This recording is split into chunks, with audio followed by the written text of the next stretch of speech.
So when it comes to bass fishing, one of the most subjective topics that you will talk to any bass angler about is choosing the right lure color. Now, it is very subjective. I mean, depending on the type of water that you like to fish, where in the country that you live, and even the factor that a bass sees the world completely differently than we do is all going to play into the lure colors that we choose. I mean, there's some guys who just fish rivers and creeks. There's other dudes who just fish ponds. There's other dudes who fish tidal water. There's dudes who fish reservoirs, and there's dudes who fish naturally occurring lakes. There's guys that live up north that fish lakes that have 25 and 30 foot visibility. You can see all the way to the bottom sitting in 30 feet. And then there's other guys who fish lakes that literally look like sweet tea or Nesquik milk. And then there's guys who fish lakes that are green, lakes that are blue. I mean, it just all depends on a bunch of different factors, that play into the water clarity, the type of water that we fish, and the lure colors that we're going to pick up and we're going to use. But there's one thing that a lot of people don't consider that is not only backed by anecdotal experience, but scientific data when it comes to choosing the right lure color. And that factor is contrast. Contrasting lures, not only lures that contrast the environment around them, but contrast themselves, have been scientifically proven to get more bites than other lures. And so let's talk about lures that contrast the environment itself. So when you think about where a bass lives, one factor that you've got to consider is that a bass does not see the world like you do, and neither do colors when put into water always look how we see them above the water.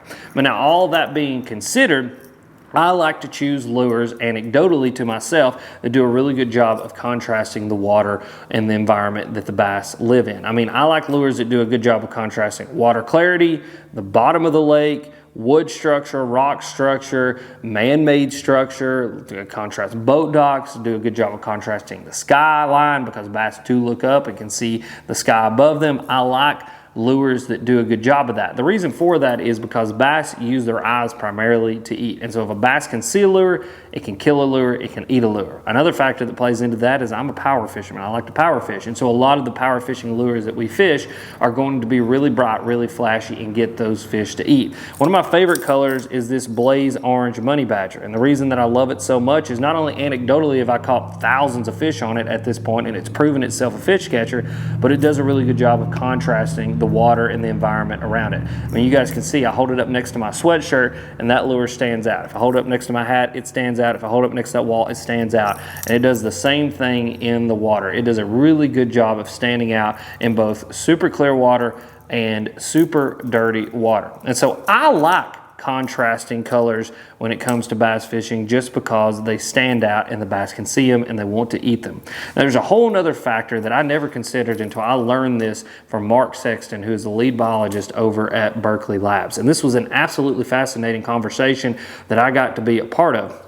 And what Mark said is when it comes to lures themselves, what they've seen via thousands and thousands of data points that they've collected is that lures that contrast themselves are what get more bites. So what do I mean by lures that contrast themselves? When you look at our Blaze Money Badger here or any other color, and I'll get into something fascinating here in just a second about color, it does a really good job of contrasting itself. It's got these really bright orange sides, and then it's got that black back. And so those two lure colors are completely different. And as this lure comes through the water and has its little action, both of those colors are going to be flashing on that lure, and it does a really good job of creating two distinct colors for those fish to focus in on.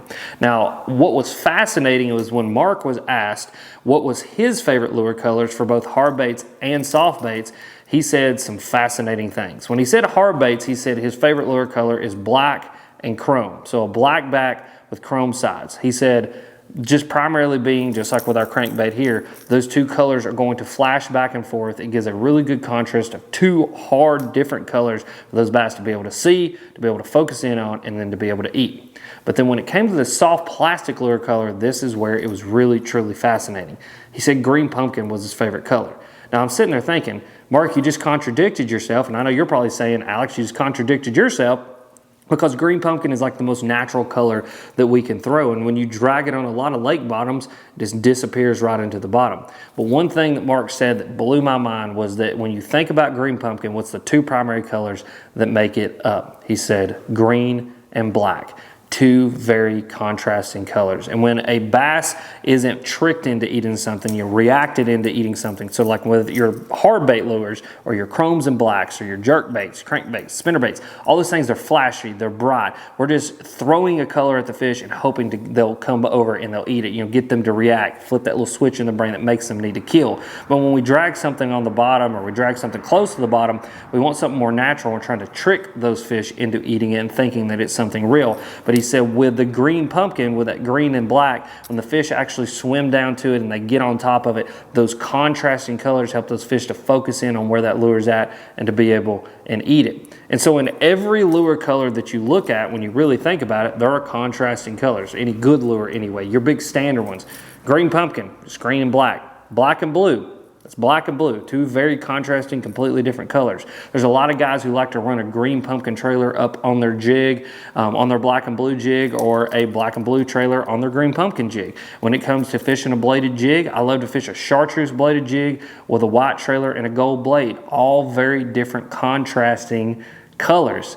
So when you are thinking about choosing lure color, don't only think about what does that lure look like in the environment in which it's in, but what does the lure look like itself, and does it do a really good job of contrasting itself? Because again, it's not only been backed up by my anecdotal experience on the water and catching thousands of fish on this color, but also it's been backed up by scientific data points that lures that contrast themselves, two very different colors, get more bites than other lures.